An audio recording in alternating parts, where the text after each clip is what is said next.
Muy bien. Vamos primero les quiero comunicar una muy buena noticia. Nosotros tenemos el 23 en el Salón Juan Pablo II de María Santificadora, en el barrio Pasadena, el 23 el seminario Y seréis verdaderamente libres, con el padre Guillermo II Jiménez, que viene de Cali, que muchos de ustedes lo conocen, con Martica Casallas y con una persona que me tiene asombrado con el estudio bíblico que ha hecho sobre la sangre y sobre el corazón y sobre las formas del comportamiento humano, ¿no? Carmen Lucía Suárez y este servidor. A ver, muchas veces los carismáticos nos ha dado por la tarea permanente de orar por sanación y liberación, liberación y sanación. Bueno, y seguimos en ese temita que es un tema bíblico y un tema bueno y un tema útil y necesario, pero un tema mínimo en la Biblia, porque en la Biblia hay muchos temas y los otros temas no los manejamos.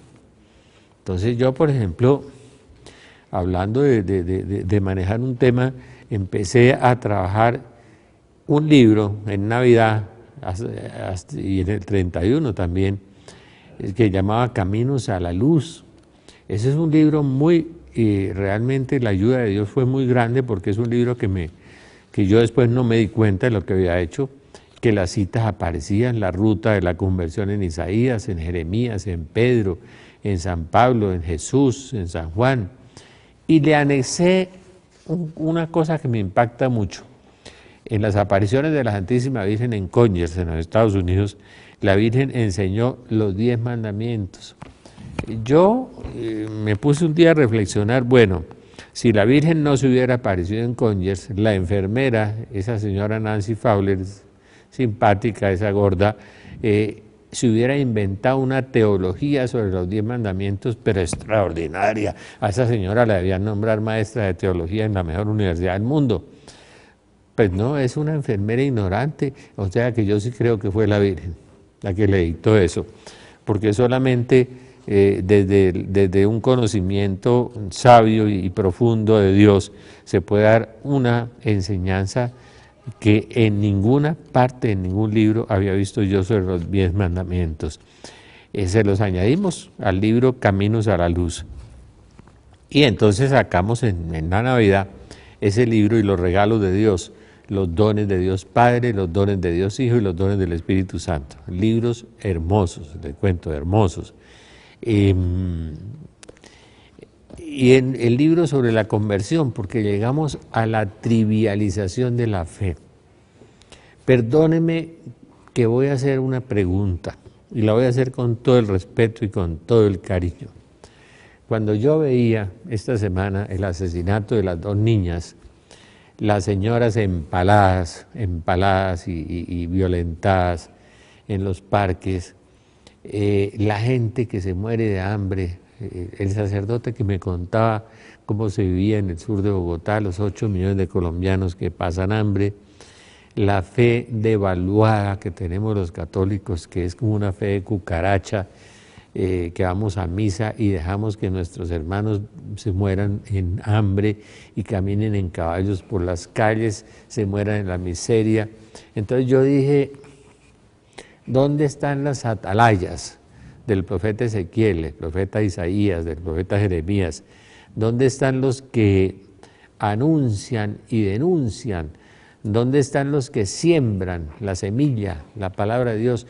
¿Dónde estamos los últimos 40 años? Y uno tiene que hacer un mea culpa, porque encima del dónde estábamos hay que preguntar otra vez dónde estamos en este momento, ¿no?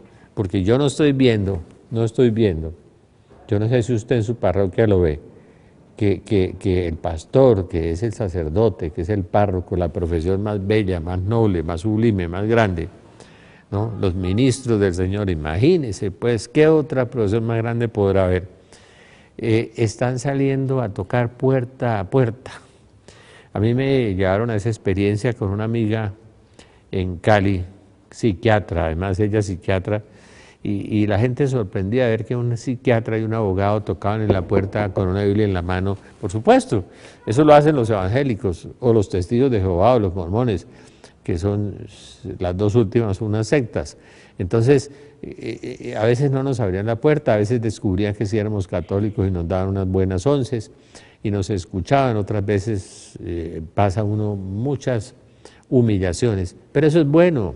Entonces, una vez que me decía un sacerdote nuevo y muy querido y muy bueno, que le gusta mucho ir a Medjugorje, hay gente que ahora le dio por el turismo religioso, ¿no? Van y vienen esas cosas. Yo no creo que así se evangelice mucha gente. Y le dije a este sacerdote, mire padre, le acaban de dar una nueva parroquia, una linda parroquia, un estrato 3 en Cali, 3 y 2. Padre, tiene que salir casa por casa, entrar a la tienda, a la peluquería, ¿no? A la panadería, al restaurante, entrar a hablar de Dios, darles la mano, saludarlos, invitarlos a la iglesia. Tiene que vivir una cosa que la Biblia tiene, que es un verbo, id y predicar el evangelio a todas las naciones. Id es un verbo imperativo, dinámico, hay que moverse, ir y entrar por todas las partes.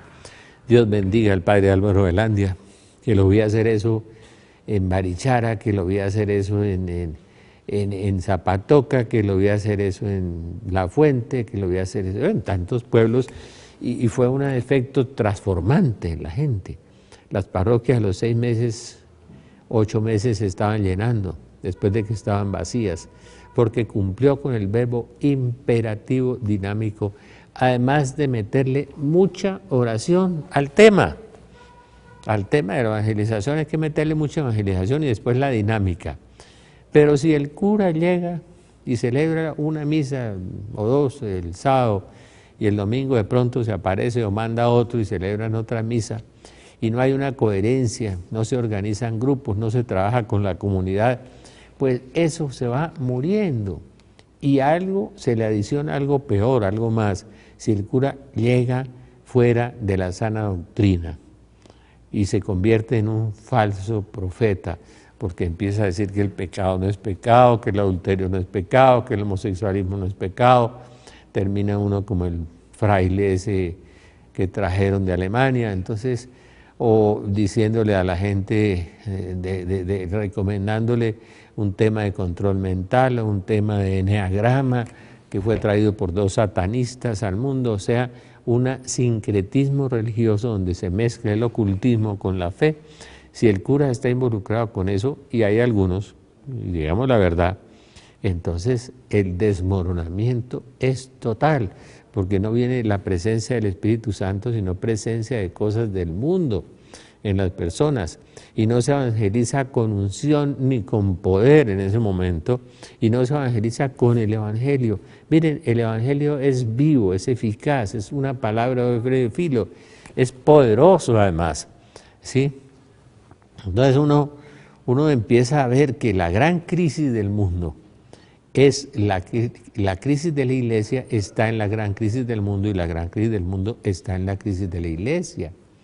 La iglesia sería el elemento moral, el elemento purificador, el elemento santificador de la sociedad.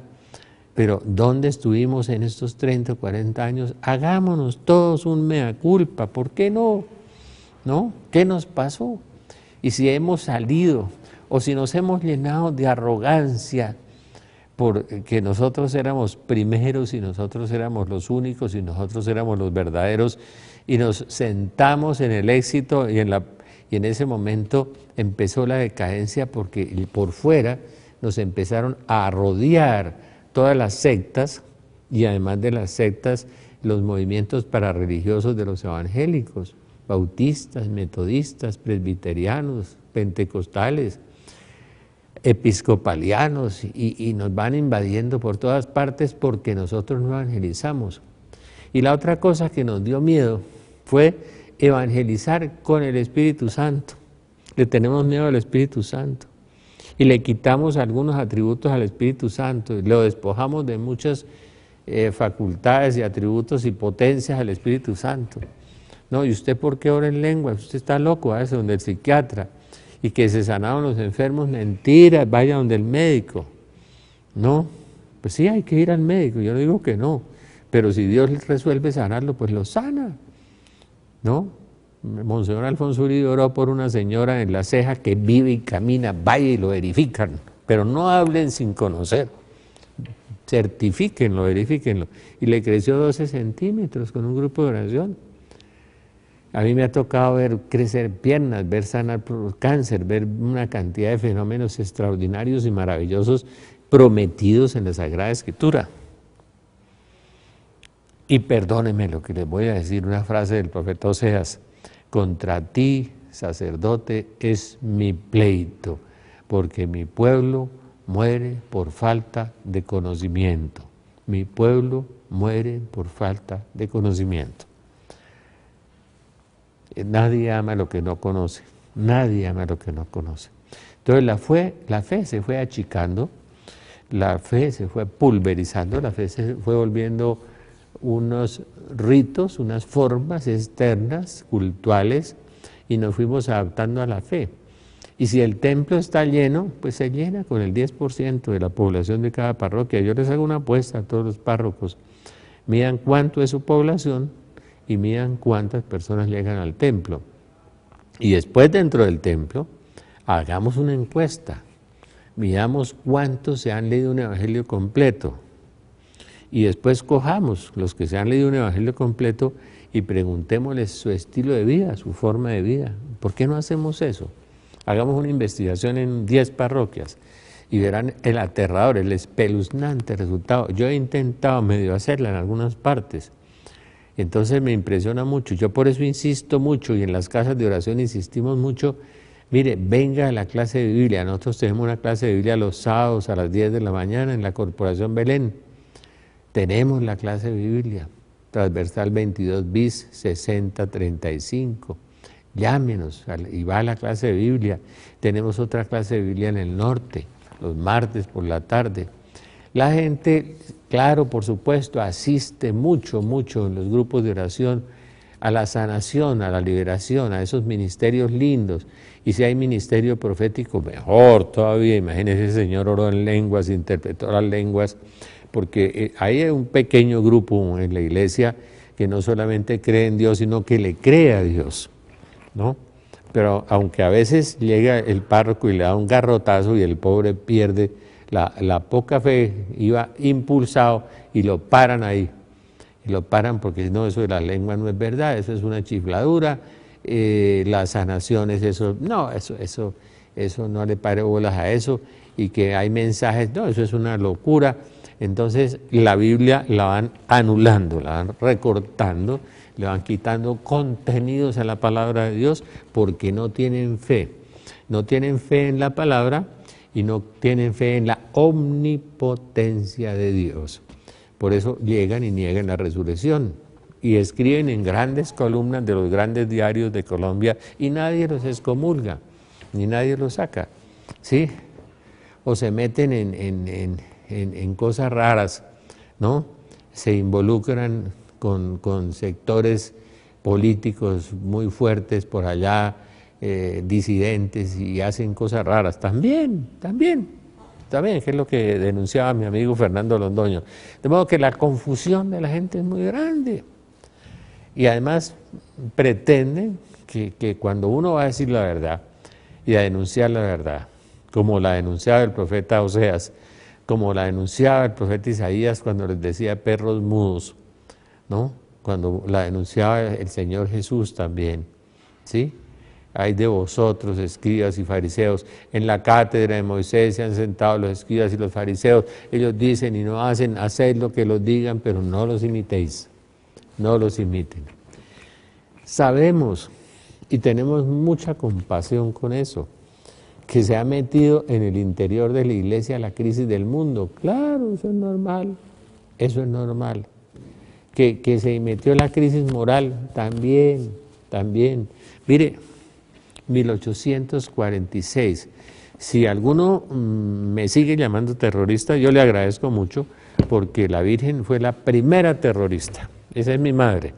1846, léanla, la reina de las profecías que llamaba Juan Pablo II. Y lo que les voy a leer, los sacerdotes, ministros de mi hijo, los sacerdotes, por su mala vida, por sus irreverencias, por su impiedad en celebrar los santos misterios, por su amor al dinero, a los honores y a los placeres, se han convertido en cloacas de impureza. No lo dijo Rafael Arango ni el doctor José Galat, lo dijo la Virgen María en 1848 y lo publicaron en 1858. Fue aprobado. Primeramente se publicó este texto por el padre Lepidi, asistente general del índice en Roma, le dio el visto bueno León XIII, fue aprobada sin reticencias por el Papa Pío IX, León XII y Pío XII, León XIII y Pío XII, hizo frecuentes referencias a esto. Y el venerable Juan Pablo II se refería a ella como la reina de las profecías. De modo que la primera terrorista que empezó, no, el primer terrorista fue Jesús, y después le siguió San Juan, porque es que ese discursito de Mateo 24 le paga los pelos a cualquiera, eso es un discurso de un terrorista, ¿no? Y al profeta Jeremías, que le dijeron terrorista tantas veces, bueno, pero ahora tengo la sensación de que estamos en lo que tal vez fue Laureano Gómez, en una época el Papa Álvaro Gómez, o fue Gaitán, no, fue Laureano Gómez, que en un discurso decía tapen, tapen, tapen, y la gente pretende que uno tape. Vamos a hacer un paréntesis un instante.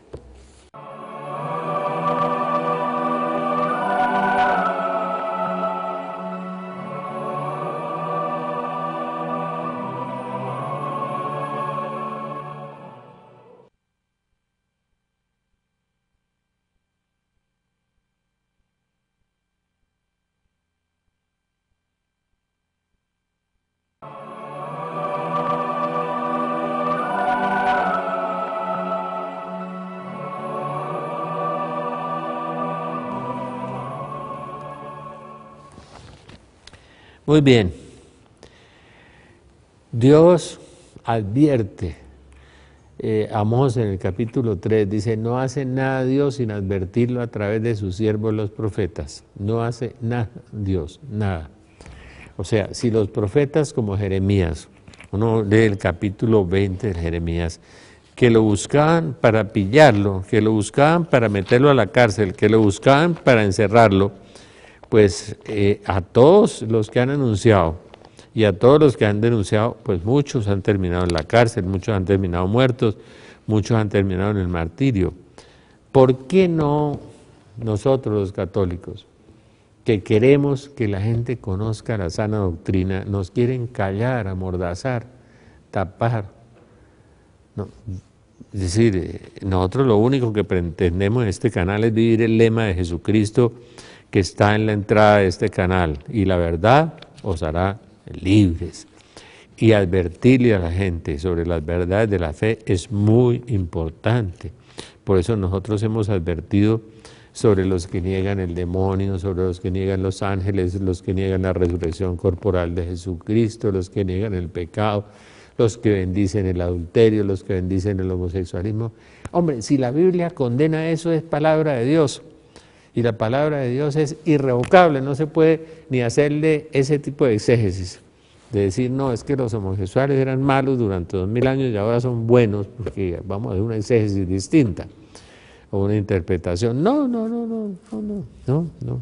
¿Que hay que tener mucha compasión con ellos? Sí, claro.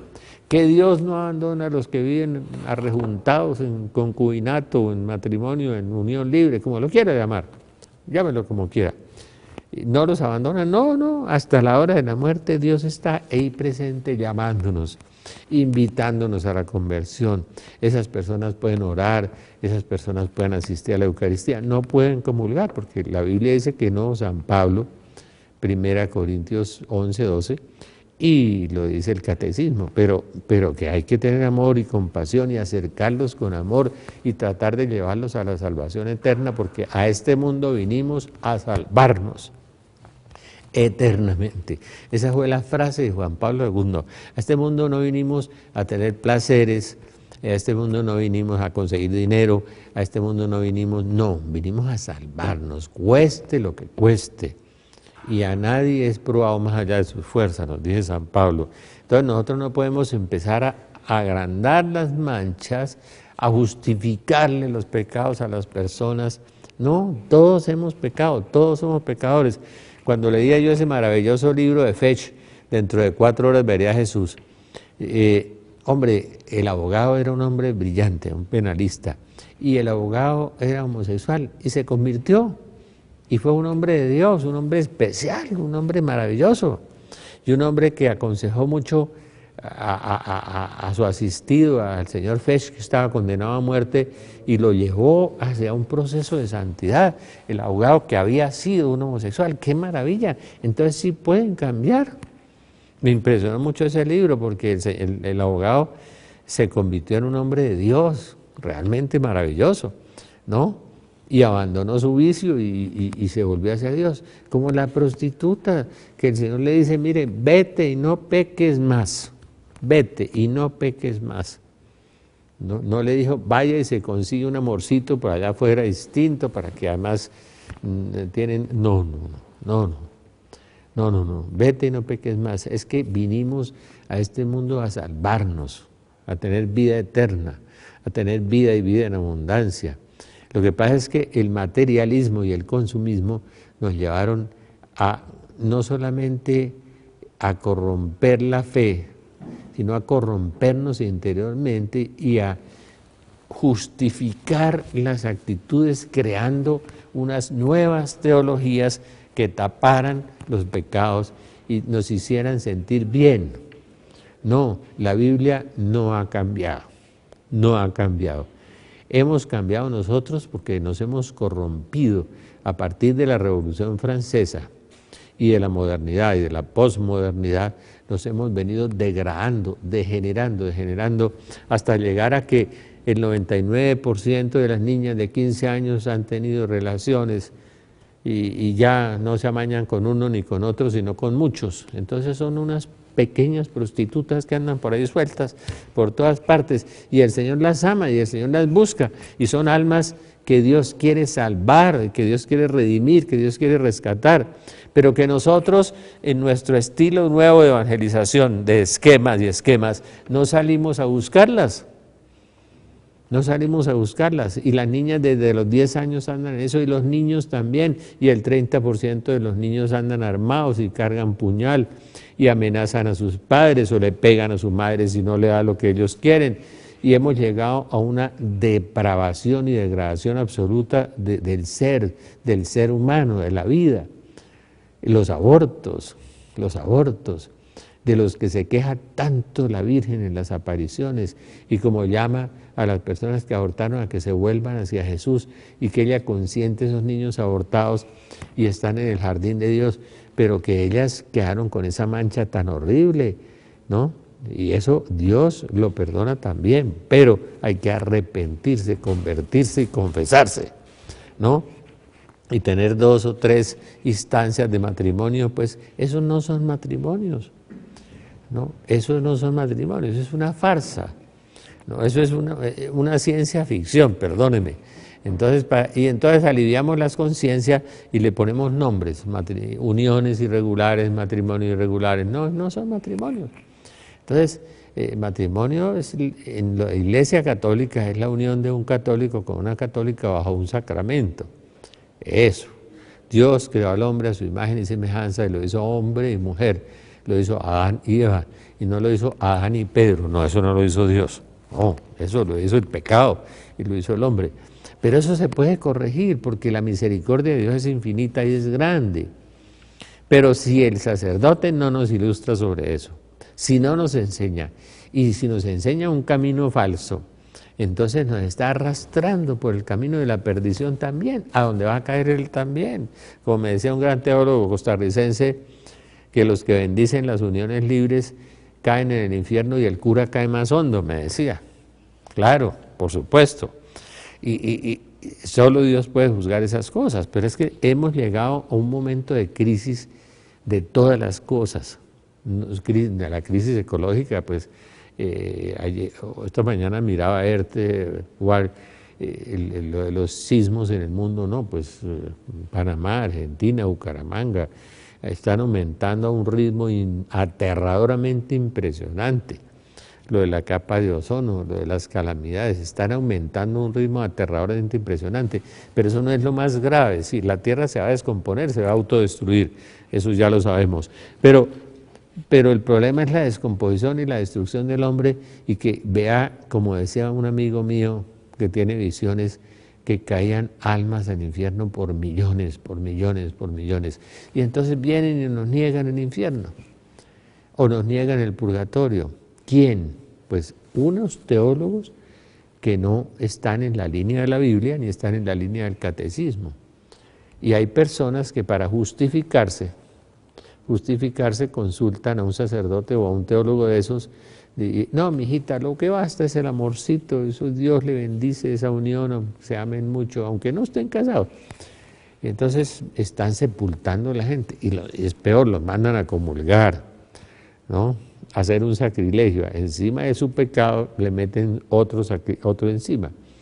Y eso es muy grave, lo que está pasando en el mundo es muy grave, ¿no? La iglesia pasará, leo la Salet, vuelvo, la iglesia pasará por una horrorosa crisis. Dios va a herir el mundo como no hay ejemplo, Apocalipsis 6, 12 y 17. Desventurados los habitantes de la tierra, Dios va a agotar su cólera y nadie podrá sustraerse a tantos males reunidos. ¿Quién dijo eso? A esa señora tan terrorista, la Virgen María. Imagínense. Y Juan Pablo II le gustaba mucho eso, y a Pío XII y a León XIII, ¿no? Terrible, terrible. Los jefes, los conductores del pueblo de Dios han desdeñado la oración y la penitencia, y el demonio les ha ofuscado la inteligencia. Se han transformado en estrellas errantes que el viejo diablo arrasará con su cola para hacerlos perecer. Dios permitirá a la vieja serpiente sembrar la división entre los reinantes, los gobernantes, en todas las sociedades y en todas las familias, y se padecerán males físicos y morales. Males físicos y morales, ¿no? Ay, sí, es que yo tuve una niñita y la niñita nació enferma y me echaron y ahora no tengo dónde comer. Eso es el cuento de todos los días, por todas partes. Ustedes no se imaginan cómo se ha generalizado el asedio a los niños, la violencia contra las mujeres, el homosexualismo, la depravación, la violencia en las calles, la violencia en los barrios, cómo se ha ido generalizando, todo eso se va volviendo, globalizando, se va volviendo un fenómeno universal. El desempleo en Estados Unidos, la gente viviendo en carpas en los alrededores de las ciudades, en los Bilderberg, el nuevo orden mundial, la ley de salud de Obama exigiéndole dinero a las iglesias para hacer anticonceptivos, para hacer abortos, a las iglesias. ¡Qué cinismo! Ese es el colmo de la depravación y de la maldad. Y invitando a una seguridad del microchip también. Entonces estamos llegando a lo que la Biblia nos habla con mucha certeza y con mucha claridad. Y uno le habla de estas cosas a las personas, y entonces las personas van y consultan a unas personas que ignoran el tema o que no lo quieren oír. Entonces le dicen, no hablen de eso, esos son terroristas. Dios es amor y Dios no va a hacer nada para destruir la tierra ni el mundo, y ¡pam!, cae un aguacero y 300.000 damnificados en Chile. Que los temblores esta semana aumentaron. Yo creí que este mes de mayo no iba a haber, pero aumentaron. Y hubo un terremoto en Bulgaria, otro en Italia, en Panamá 2 temblores, otro en Argentina. Está aumentando el movimiento sísmico en Santander de una manera grave. Bueno, y aparecen unos huecos extraños por todas partes del mundo, y la gente dice que eso no es nada, y la tierra no aparece, y el hueco es redondo. Fenómenos extraños. Vamos a hacer un paréntesis un instante.